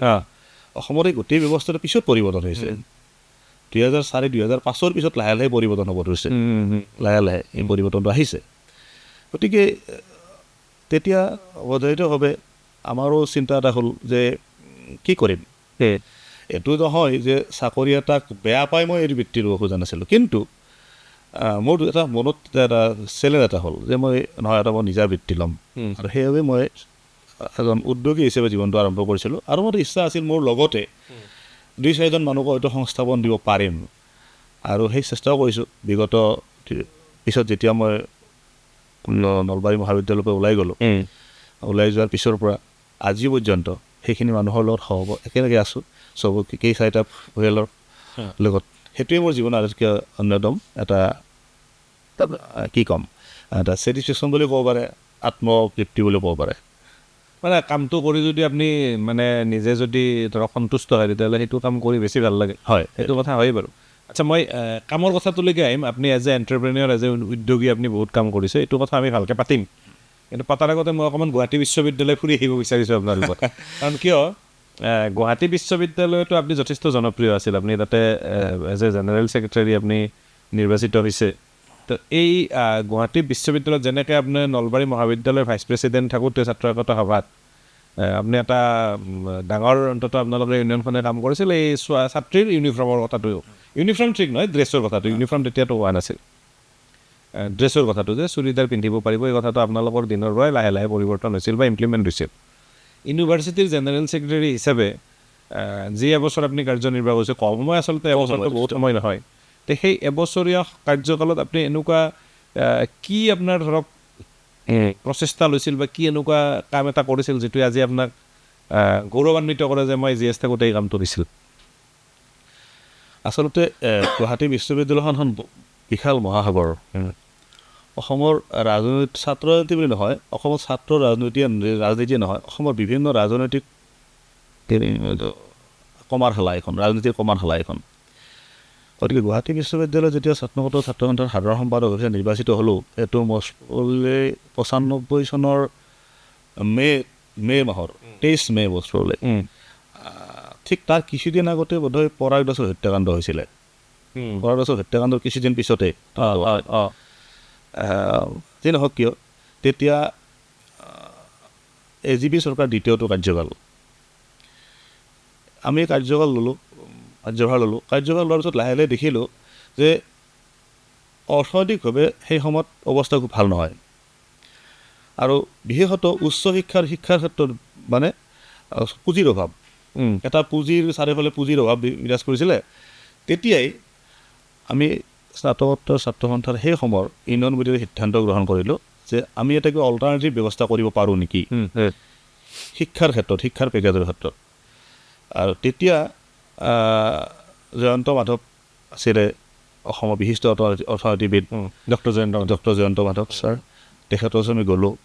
সেই সময়ত ছাত্ৰ সন্থা বিষয়ববীয়া সমন্বিতে আমি গোটেইগাল আমি ডিব্ৰুগড় বিশ্ববিদ্যালয়, IOC, মানে অসম গেছ কোম্পানী, অসমৰ বিভিন্ন উদ্যোগ প্ৰতিষ্ঠান আমি গ'লোঁ অসাহায্যৰ কাৰণে নহয় তেওঁলোকে আমাক এটা কিবা এনেকুৱা চলিউশ্যন দিয়ক যিটো কাৰণে আমি শিক্ষাত নতুন চেঞ্জ আনিব পাৰোঁ নেকি বিভিন্ন ঘটনাৰ পিছত আমাক বিভিন্নজনে উপদেশ দিলে আৰু সেই সময়ত সাংবাদিকখিনিও বিশেষকৈ অসমৰ কেইবাজনো জ্যেষ্ঠ সাংবাদিক হা স্মৰণীয় শ্ৰদ্ধাৰ কনক সেন ডেকাৰ দৰে সাংবাদিকো আমাক ছাপৰ্ট কৰিলে তেতিয়া আমি এটা বিষয় লৈছিলোঁ যে অসমৰ কেঁচা চাহপাতৰ যিটো চাহপাতৰ ওপৰত এটা উপকৰ লগাব পাৰে নেকি আমি এটা ব্যৱস্থা ৰাখিলোঁ যে যদি আমি এটকাকৈ বা 1 পইচাকৈ আমি উপকৰ লগাওঁ তেতিয়া সেই সময়ত যিটো টোটেল চাহ প্ৰডাকশ্যন হয় তেতিয়া প্ৰায় 20 কোটিমান টকা কালেকশ্যন হয় তেতিয়াতো বেছি নাছিল 2খনেই বিশ্ববিদ্যালয় 3খন গুৱাহাটী বিশ্ববিদ্যালয় ডিব্ৰুগড় বিশ্ববিদ্যালয় আৰু তেতিয়া বাকীখন চেণ্ট্ৰেল ইউনিভাৰ্চিটি ষ্টেট বিশ্ববিদ্যালয় 2খন আৰু এগ্ৰিকালচাৰ ইউনিভাৰ্চিটি গতিকে এই বিশ্ববিদ্যালয়খনে পইচা দিব পাৰে নেকি আৰু সেইটো এটা ডাঙৰ অভিযান আৰম্ভ হৈছিলে আৰু সেই অভিযানটোত সেই সময়ত যদি আপুনি বাতৰি কাকতসমূহ চাই যদি আপুনি কেতিয়াবা আৰ্কাইভত চাই দেখিব আমাক এই বিষয়টোত যথেষ্ট আমাক ছাপৰ্ট কৰিছিলে আৰু বিষয়টো আগেও বাঢ়িছিলে সুন্দৰকৈ আগবাঢ়িছিলে কিন্তু আপুনি ক'লোৱে নহয় যে স্নাতকোত্তৰ ছাত্ৰ সন্থাৰ গোটেই কাৰ্যকাল মাত্ৰ 8 মাহ থাকে আচলতে ইলেকশ্যন হোৱাৰ পিছত কাৰ্যভাৰ লোৱাৰ পিছত এমাহমান পিছত কাৰ্যভাৰ লোৱা যায় আৰু কাৰ্যভাৰ লোৱাৰ পিছত তাৰে পিছত দুটা বস্তু থাকে ছেমিষ্টাৰ চিষ্টেম নাছিলে আমাৰ প্ৰিভিয়াছ আৰু ফাইনেল আছিলে গতিকে শিক্ষাগত দিশটো চাব লগা হয় আমি পঢ়ি শুনি ওলাই আহিব লাগিব গতিকে ওলাই অহাৰ পিছত সেইটো দিশো থাকে গতিকে সময় যথেষ্ট তাকৰ কম সেই কম সময়ৰ ভিতৰতে আমি সেই বিষয়টো তাতে শেষ হ'ল পৰৱৰ্তী সময়ত সেইটো বিভিন্নজনে আগবঢ়াই লৈ গ'ল আমাৰ পিছৰ সাধাৰণ সম্পাদকো লৈ গ'ল এই কথাখিনি আপুনি যদি সেই সময়ৰ মোৰ সম্পাদকীয়টো চাই যদি আপোনাৰ তাতে আছে বা মই পঠাই দিওঁ আপোনাক দেখিব এইটো যথেষ্ট এটা মানে উল্লেখযোগ্য কাম হৈছিলে পিছত কি হ'ল নাজানো তেতিয়া সেই সময়ত আঞ্চলিকবাদী চৰকাৰ দ্বিতীয়টো তেখেতসকলে কেনেকৈ আগবঢ়াই লৈ গ'ল নাজানো কিন্তু তাতে সেইটো এটা আমাৰ কাৰণে ৰৈ গ'ল প্ৰচেষ্টাটো আপুনি লৈছিল হয় প্ৰচেষ্টা লৈছিলে মই এই আপুনি কৈছে যে মানে ৰাজনীতিৰ কমাৰ খাল গুৱাহাটী ইউনিভাৰ্চিটি বুলি ক'লে আপুনি যেতিয়া GS আছিল আপুনিতো ৰাজনীতিত আছেই কিন্তু মোৰো এজন দুজনকৈ নাম মনত পৰিছে আমি প্ৰায় সমসাময়িকে হ'ম গতিকে মনোজ বৰুৱা তাৰে GS আছিলে আমি একেলগে জাতীয়তাবাদী যুৱ ছাত্ৰী মনোজ বৰুৱা আৰু মই একেলগে সহকাৰী সাধাৰণ সম্পাদক আছিলোঁ তো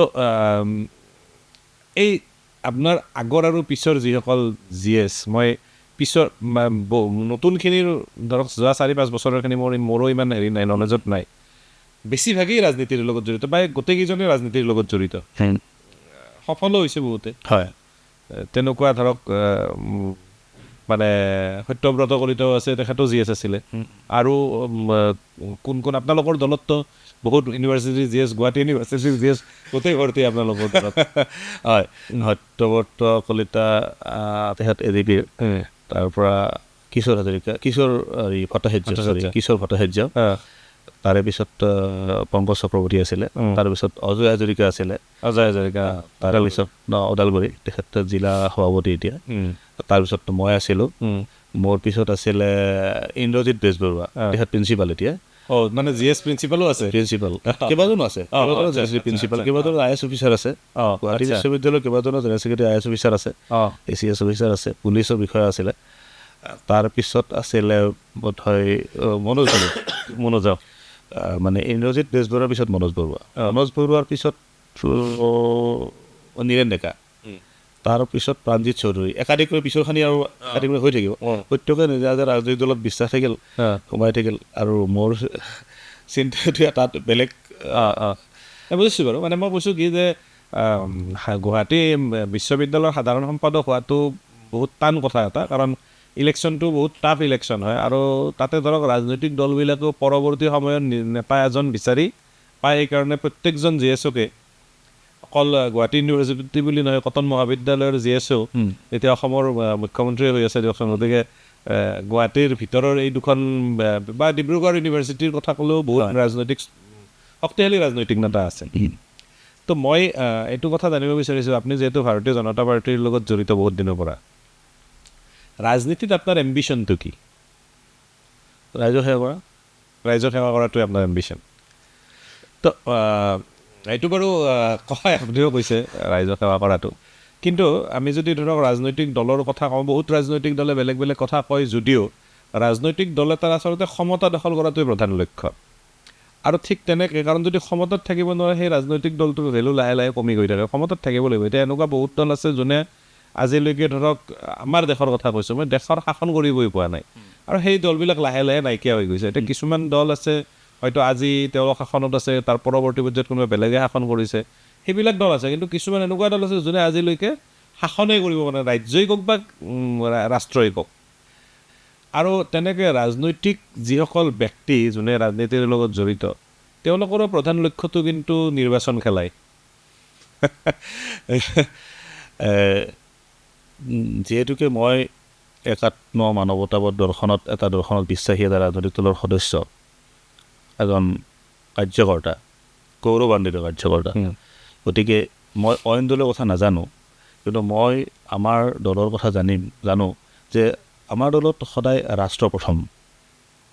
সেয়ে ৰাষ্ট্ৰ প্ৰথম, তাৰপিছত পাৰ্টি, তাৰপিছত ব্যক্তি। গতিকে আপুনি ক্ষমতা দখল কৰাটো আমাৰ প্ৰধান কাম্য নহয়। ৰাষ্ট্ৰৰ হিতৰ কাৰণে, ৰাষ্ট্ৰৰ স্বাৰ্থৰ কাৰণে, এখন সৰ্বাংগ সুন্দৰ সফল ৰাষ্ট্ৰৰ কাৰণে যি নীতি নিৰ্ধাৰণ আমাক হয়, সেই নীতি নিৰ্ধাৰণৰ মাজেদি আমি পৰিচালিত হওঁ।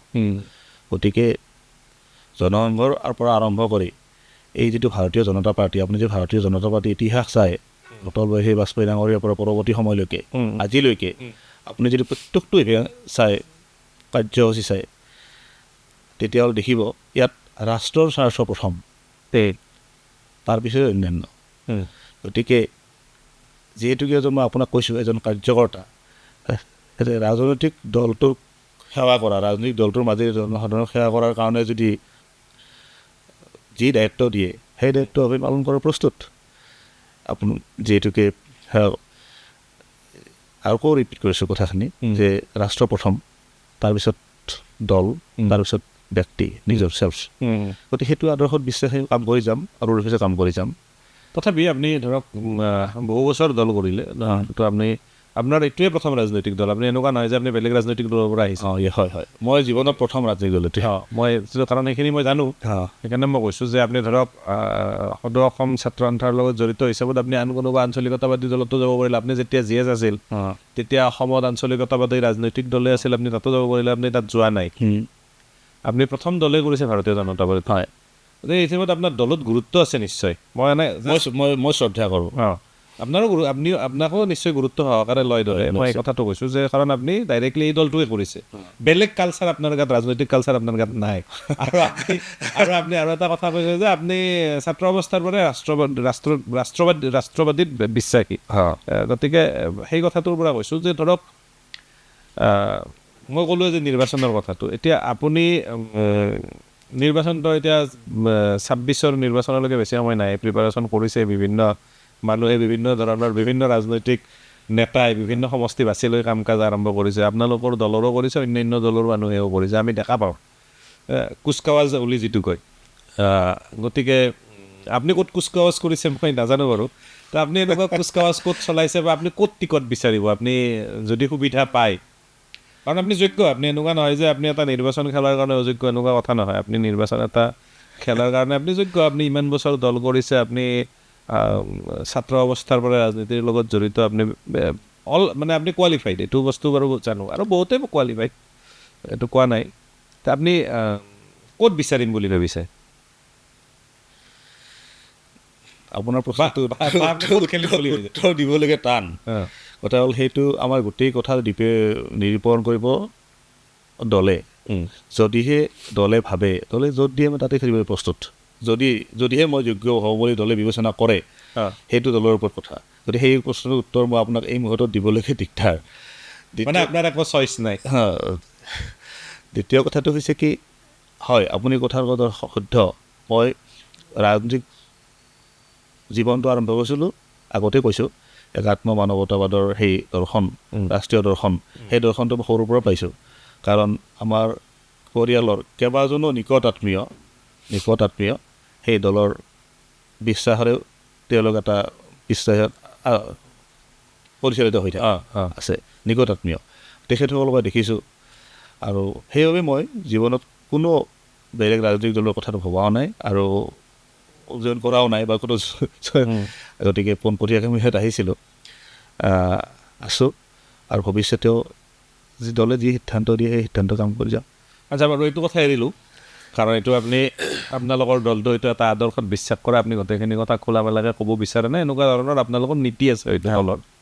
মই এইটো বাৰু আপোনাক বেছি প্ৰেছাৰ কৰি পেলাই মই এইটো আপোনাক ক'ব নকওঁ যে আপুনি ক'ত ইলেকশ্যন খেলিব বা আপুনি যিখিনি কথা আপুনি কৈছে বুজি পাইছোঁ আৰু এটা আপোনাক যদি আজি দলে যদি দায়িত্ব দিয়ে যে আপুনি এইটো সমষ্টিত আপুনি নিৰ্বাচন খেলিব লাগিব আপুনি যাতে মানে দলে যি ধৰণে দায়িত্ব দিয়ে সেই ধৰণে আপুনি পালন কৰাৰ কাৰণে আপুনি চেষ্টা কৰিব বুলি বুজি পাইছোঁ। আপোনাৰ নলবাৰী জিলাৰে এটা অঞ্চল আছে পশ্চিম নলবাৰীত হাঁহপুৰ বুলি, এই অঞ্চলৰ মানুহখিনিয়ে আপোনাক খুব ভাল পায়, খুব জনপ্ৰিয় আপুনি এই অঞ্চলত। কিয় আপুনি কিমান জনপ্ৰিয়? তাত আপোনাক বহুত ভাল পায় আপোনাক মানুহে। মানুহে কিয় ভাল পায় সেইটো নিজে ক'বলৈ দিগদাৰ। আচলতে কেইবাটাও কথা আছে। আমাৰ নলবাৰী অঞ্চলটো কুটীৰ শিল্পত যথেষ্ট আগবঢ়া। কুটীৰ শিল্পৰ এই যিটো ব্যৱস্থা নলবাৰী অঞ্চলটো আকৌ ৰিপিট কৰিছোঁ যথেষ্ট আগবঢ়া, কিন্তু এক উপযুক্ত বজাৰ আৰু পৰিৱেশৰ অভাৱত আমাৰ মানুহখিনি সেই প্ৰাপ্য মানে বাণিজ্যিক সুবিধাটোৰ পৰা বঞ্চিত হৈ আছে বা আছিলে এটামান দিন। মই ভাবোঁ সৰু সৰু কিছুমান কথাক লৈ 2019 নাগপুৰত এখন অধিৱেশন হৈছিলে লঘু উদ্যোগ ভাৰতীৰ। তেতিয়া নাগপুৰ অধিৱেশনত মই মাজতে আপোনাক ৰখাইছোঁ, এই যে লঘু উদ্যোগ ভাৰতী বুলি যে আপুনি ক'লে এইটো কথা আপুনি ক'ব বাৰু। মই জাষ্ট পটককৈ এটা কথা, লঘু উদ্যোগ ভাৰতী মানে যিটো ৰাষ্ট্ৰীয় স্বয়ংসেৱক সংঘৰ এটা সংগঠন, বিবিধ সংগঠনৰ এটা সংগঠন। ঠিক আছে। তেতিয়া এটা দায়িত্ব দিয়া হৈছিলে যে ভাৰতবৰ্ষৰ 60খন জিলা, 60খন জিলাৰ সেই জিলাখনৰ এটা বিশেষ শিল্প, যিটো শিল্প পৰম্পৰাগতভাৱে চলি আহিছে, সেই শিল্পটোক পুনৰুত্থান কৰিব লাগে। মানে সেই শিল্পৰ লগত জড়িত ব্যক্তিখিনিক এটা নতুন আপলিফমেণ্ট দিব লাগে, মৰি যোৱা যিখিনি আছে। সেইটো মই তেতিয়া মোক দায়িত্ব দিছিলে নলবাৰী, আৰু মই বাছি লৈছিলোঁ নলবাৰীৰ মৃৎশিল্পীখিনিক লৈ। মৃৎশিল্পী আৰু যিহেতুকে এই মৃৎশিল্পীৰ যিটো বজাৰ, এইখন বিশাল বজাৰ।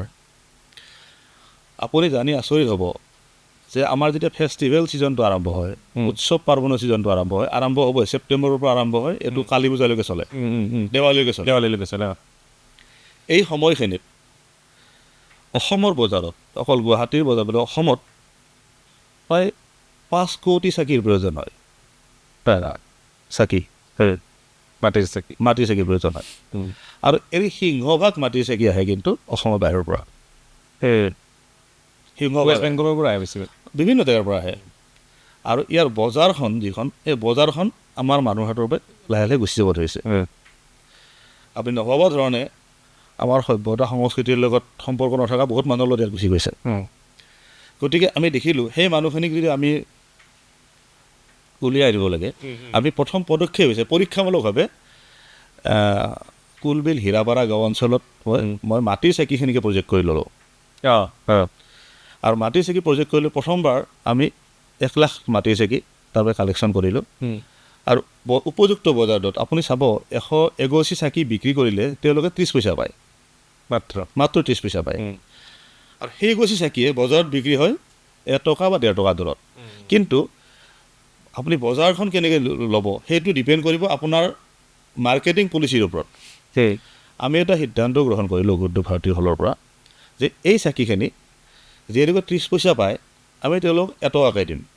তেওঁলোকে 1 টকা নাপায় বজাৰত, আমি তেওঁলোকক 1 টকাকৈ দিম। আমি 1 টকা দি কিনি ল'লোঁ, এটা চাকি কিনি ল'লোঁ, বৃহৎ সংখ্যক চাকি কিন্তু আমি পেকেটিং কৰিলোঁ ধুনীয়াকৈ। 100 চাকিৰ পেকেট, 50 ঘৰৰ চাকিৰ পেকেট, শলিতা, তেল এনেকৈ দি আমি পেকেটিং কৰিলোঁ। পেকেটিং কৰি আমি এটা সেই গাঁওখনৰ নাম দি ষ্টিকাৰ লগাই দিলোঁ। ষ্টিকাৰ লগাই দি আমি আমি সমাজৰ বিভিন্ন মানুহক পঠাই দিলোঁ যে এই 100 চাকিৰ দাম 100 টকা, 1 টকাত কিনিছোঁ, 100 চাকিৰ 100 টকা। মানুহজনে ঘৰতে পালে কিনি দিলে, হয় নে নহয়? মানুহে চাব, মধ্যবিত্ত মানুহ বা চব মানুহে ক্ৰেতাৰ এটা সদায় হেৰি থাকে, যেতিয়া পেকেটিঙত ঘৰত পাব নোখোজে লৈ লয়, পইচা তেওঁলোকে পালে।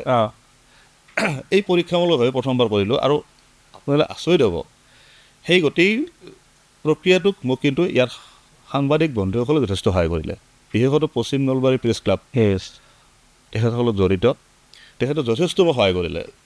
আৰু অসমৰ সেই সময়ৰ সংবাদ মাধ্যমেও এইটো বহুত আমাক উৎসাহ যোগালে আৰু এইটো বহুত ছাকচেছ হ'লোঁ আমি। দ্বিতীয়বাৰ 2 লাখ, যোৱাবাৰ 5 লাখ। এইবাৰ আকৌ আমাৰ যোধপুৰ অধিৱেশন হ'ল, যিহেতুকে বিষয়বস্তু আপুনি সুধিছিলে পপুলাৰিটিৰ কথাটো। যোধপুৰ অধিৱেশনত হওঁতে আমাক এইটো বিশেষ দায়িত্ব অৰ্পণ কৰি আমি এটা শ্লোগান দিলোঁ তাত। সেই শ্লোগানটো এনেকুৱা, দেশ কা মাটি দেশ কা দীপক। আচ্ছা, এইটো আমাৰ পৰাই গ'ল, আমিয়ে দিছিলোঁ আৰু চবেই এইটো। আৰু এইবাৰ গোটেই ভাৰতবৰ্ষতে এইটো পৰীক্ষামূলকভাৱে আমাৰ এই মডেলটো ভাৰতবৰ্ষৰ বিভিন্ন জেগাত তেওঁলোকে প্ৰয়োগ আৰম্ভ কৰিব। অলৰেডি ৰাজস্থান, যোধপুৰ, হিমাচল প্ৰদেশ, মধ্যপ্ৰদেশ আৰম্ভ হৈছে। এই মডেলটো আমাৰ মডেলটো পেকেটিং হ'ব। ভাল লগা কথা, তাত লিখাই থাকিব দেশ কা মাটি দেশ কা দীপক। অভিয়াছলি চাইনা সামগ্ৰী বৰ্জন হ'ব, নিজৰ চাকি জ্বলিব। এই যিটো ব্যৱস্থা আৰম্ভ কৰিছিলোঁ, আৰু এইবাৰ আমি টাৰ্গেট ৰাখিছোঁ 5 পৰা 10 লাখ। গতিকে এইখিনি আমাৰ নলবাৰীৰ পৰাই যাব, নলবাৰীৰ পৰা নাযায়। কিয় নলবাৰীৰ নাযায়? এইটো আমি পৰীক্ষামূলকভাৱে 2 বছৰ নলবাৰীৰ পৰা কৰিছিলোঁ। তেওঁলোকক আমি এটা আইডিয়া দিছোঁ যে এনেকৈ কৰিব লাগে, তোমালোকে কৰা। কৰিছে, তেওঁলোক কৰি আছে। আপোনালোকে যদি 2 লাখ যোৱা বছৰ নিছে, যোৱা বছৰ 5 লাখ 5 লাখ নিছে ইয়াৰ পৰা? নাই 5 লাখ ইয়াৰ পৰা নিয়া নাই। মই ক'লোঁ যোৱা বছৰৰ পৰা আমি অলপ নিছোঁ, চবৰে পৰা নিব। তাৰমানে আমাৰ উদ্দেশ্যটো হ'ল সেই মানুহখিনিক চবকে আমি সম্পৃক্ত কৰা জয়দৌলৰ লগত। মানে যদি আপুনি 2 লাখো নিছে, তেওঁলোকে আৰু মই এইটো কথা ক'ব খুজিছিলোঁ, 2 লাখ বা 1 লাখো যদি নিছে, তেওঁলোকে আৰুতো বাহিৰতো বিক্ৰী কৰিব। অভিয়াছলি। তো মই এই কথাটোৱে মই কনক্লুজনত মই এই কথাটো ক'ব খুজিছোঁ, এই যিখিনি মৃৎশিল্পী মৰি গৈছিল, তেওঁলোকে ধৰক খুব ধুনীয়াকৈ চাকি তাকি মানে বছৰ ধৰি খাই আছিল, তেওঁলোকে মৰি গৈছিল, মানুহ নগৈছিলে। চাইনাৰ পৰা আজিকালি আপোনাৰ ইলেক্ট্ৰিক হেৰি আহে, চাকি আহে, তেলো দিব নালাগে, সিয়াও দিব নালাগে, যিটো আচলতে আমাৰ দেৱালীৰ পৰম্পৰা আমাৰ নহয়। দেৱালীত আমি চাকি আৰু তেল আমাৰ লাগে আচলতে, এইটো চাইণ্টিফিক কাৰণো আছে। গতিকে এই মৰি যোৱা মৃৎশিল্পীখিনিক আপোনালোকে পুনৰ্জীৱিত কৰিলে, এতিয়া তেওঁলোকে অন্ততঃ ব্যৱসায়টো কৰি খাই থাকিব পাৰে 5 বছৰলৈকে। এই অৱস্থাটো নাহে। তো এইবাৰ আৰু ধৰক গোটেই অসমত আপোনালোকে 10 লাখ মান এনেকুৱা কালেকশ্যন কৰাত চেষ্টা কৰিছোঁ। আৰু এইটো আমাৰ অলৰেডি মিটিঙো হৈ গ'ল, সভা হৈ গ'ল। আমি এইবাৰ অসমৰ বিভিন্ন জেগাৰ পৰা কৈছোঁ, যেনেকুৱা নগাঁও, ধৰমটোল, তাৰপিছত বাইহাটা চাৰিআলিৰ ওচৰত এখন হীৰাগাঁও আছে, বাইহাটা চাৰিআলিৰ ওচৰত হীৰাগাঁও এখন আছে, তাৰ পৰা আপোনাৰ চাংচাৰিৰ ওচৰত আছে, চিপাঝাৰ আছে, এই গোৱালপাৰা আছে, মাটিয়াত আছে, তাৰ পৰা এনে বিভিন্ন জেগাত আছে। ইয়াৰ পৰা ল'ম, চৰিয়াৰ পৰা ল'ম। আমি ইতিমধ্যে যোগাযোগ কৰিছোঁ চবৰে লগত। মানে চবেই সম্পৰ্কটো চবেই লগত সম্পৰ্ক হওক, কেন্দ্ৰীভূত এঠাইত হ'ব নালাগে। এই আন্দোলনটো লাহে লাহে চব শিপাই যাওক যে তোমালোকৰ এই সন্মানজনক বৃত্তি এইটো লোৱা, তোমালোকে পেকেটিং কৰা, তোমালোকে মাৰ্কেটিং কৰা।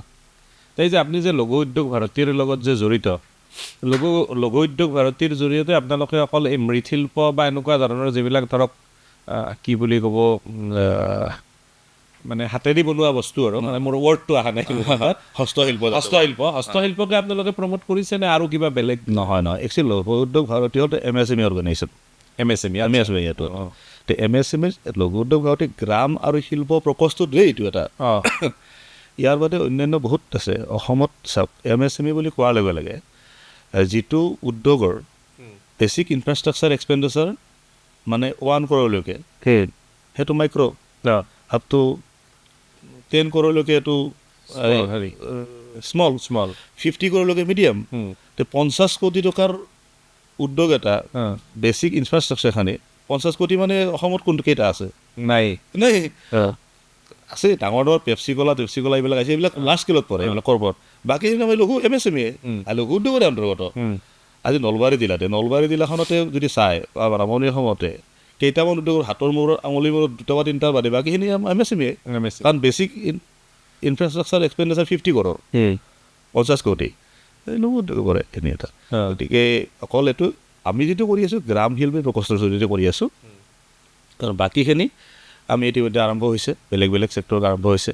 আৰু কামো চলিছে বিভিন্ন মানুহে উদ্যোগ স্থাপন কৰা আগবাঢ়ি আহিছে হোটেল ইণ্ডাষ্ট্ৰিৰ পৰা আৰম্ভ কৰি ৰিজৰ্টৰ পৰা আৰম্ভ কৰি তেওঁলোকক বিভিন্ন সা সুবিধাখিনি প্ৰভাইড কৰা হৈছে আহিছে এটা নতুন জাগৰণৰ সৃষ্টি হৈছে আৰু এটা পৰিৱেশো হৈছে আজি উদ্যোগৰ ক্ষেত্ৰত নতুন পৰিৱেশ সৃষ্টি হৈছে অসমত আহিছে লগতে বাকীখিনি নিজে মানুহ ল'ব লাগিব যিজন উদ্যোগী তেওঁ নিজৰো চেষ্টা লাগিব চবখিনিক বেলেগ কৰি নিদিয়ে উদ্যোগৰ কাৰণে চৰকাৰী ব্যৱস্থাটো এটা আগবঢ়াই দিয়ে বাকী উদ্যোগীজন নিজৰে চেষ্টা তেওঁ নিজে আগবাঢ়ি যাব লাগিব আৰু উদ্যোগ এটা ধৰক স্থাপন কৰিব যাওঁতে বহুতখিনি ছেক্ৰিফাইচো কৰিব লগা হয় বহুত কষ্টও আছে এতিয়া আজিকালি চৰকাৰে কিছুমান বস্তু চিম্প্লিফাইড কৰি দিছে যেনেকৈ ইলেক্ট্ৰিচিটি আদিৰ বহুতখিনি ছাবচিডিও দিয়ে বুলি মই শুনিছোঁ এতিয়া যদি মই জাষ্ট আমাৰ দৰ্শকখিনিৰ কাৰণে মই ক'ব বিচাৰিছোঁ বা সুধিব বিচাৰিছোঁ আপোনাক আমাৰ কোনোবা এনেকুৱা ইণ্টাৰেষ্টেড দৰ্শক থাকিব পাৰে অসম টাইমৰ যে যোনে MSMEৰ জৰিয়তে কাম কৰিব বিচাৰে বা এনেকুৱা ধৰণৰ ইণ্ডাষ্ট্ৰী স্থাপন কৰিম বুলি মনে মনে ভাবি আছে তেনেকুৱা যদি কোনোবা যুৱক যুৱতীয়ে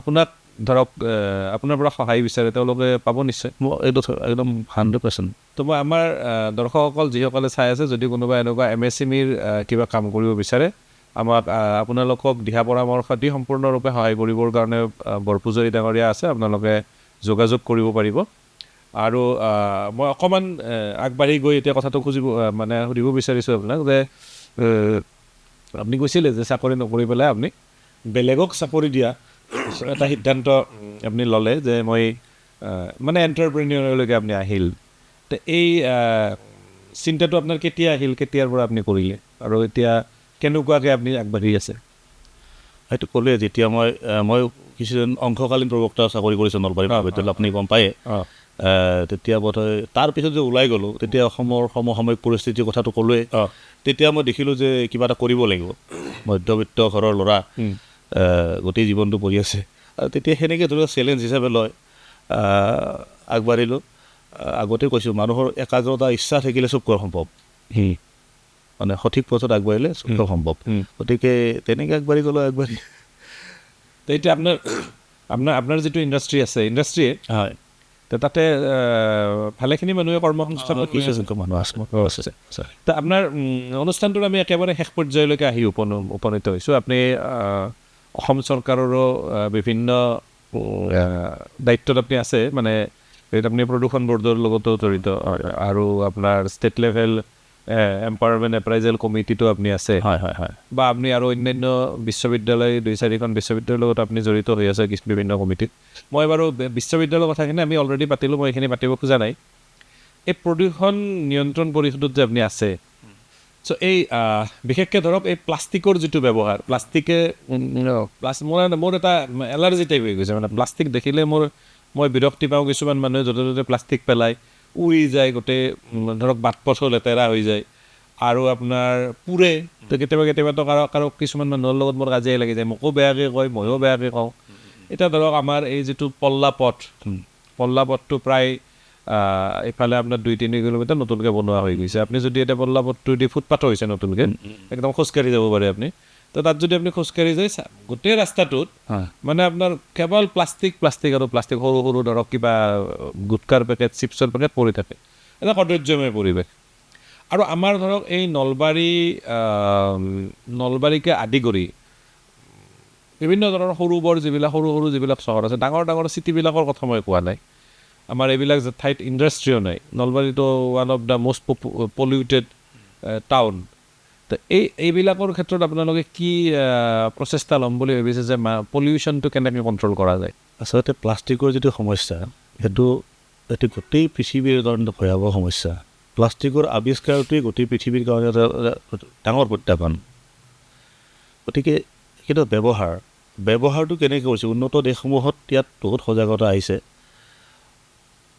ডেভেলপিং কাণ্ট্ৰি যিবিলাক আছে এইবিলাকত সেই ডেভেলপিং কাণ্ট্ৰিবিলাক কিছুমান কথা লাহে লাহে আহে আৰু তথাপিও আমাৰ প্ৰশাসনে চৰকাৰে ইতিমধ্যে বিভিন্ন বেন কৰিছে আৰু চৰকাৰী ব্যৱস্থাত অকল বেন কৰিলে নহয় সাধাৰণ মানুহে যেতিয়ালৈকে সজাগ নহ'ব তেতিয়ালৈকে চব কথা সম্ভৱ হৈ নুঠে আমাৰ সেই মাইণ্ডছেটটো নাই নিজেও মাইণ্ডছেটটো ঠিক কৰি ল'ব লাগিব যে এইটো প্লাষ্টিকৰ মই ব্যৱহাৰ নকৰোঁ এইটো কি নেপেলাওঁ এনেকুৱা ধৰণৰ যেতিয়া নিজৰ মাইণ্ডছেটটো সলনি নহয় তেতিয়া চব কথা প্ৰশাসনক দোষ দি বা প্ৰশাসনক ব্যৱস্থাটো সম্ভৱ নহয় পলিউশ্যনৰ কথাটো এনেকুৱা বিভিন্ন ঠাইৰ কিছুমান ডেম'গ্ৰাফিক কণ্ডিশ্যন, ফিজিকেল কণ্ডিশ্যন, তাৰ কণ্ডিশ্যনৰ ওপৰতো কিছু পলিউশ্যনৰ মেটাৰ কৰে।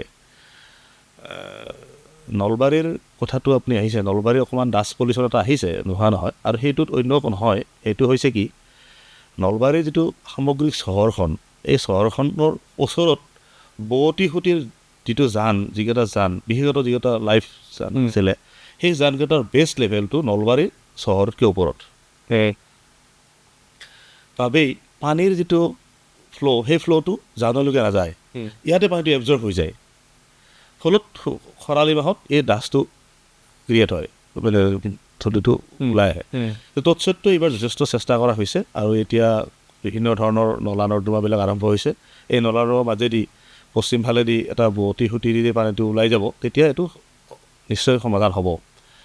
আৰু ইতিমধ্যে অসমৰ প্ৰেক্ষাপটত প্ৰায় 5খন চহৰত 24/7 আমাৰ যিটো অট'মেটিক অবজাৰভেশ্যন মানে চেণ্টাৰ বহোৱা হৈছে। নলবাৰীটো আৰম্ভ হ'ব ৰিচেণ্টলি, অসম প্ৰদূষণ নিয়ন্ত্ৰণ পৰিষদৰ জৰিয়তে।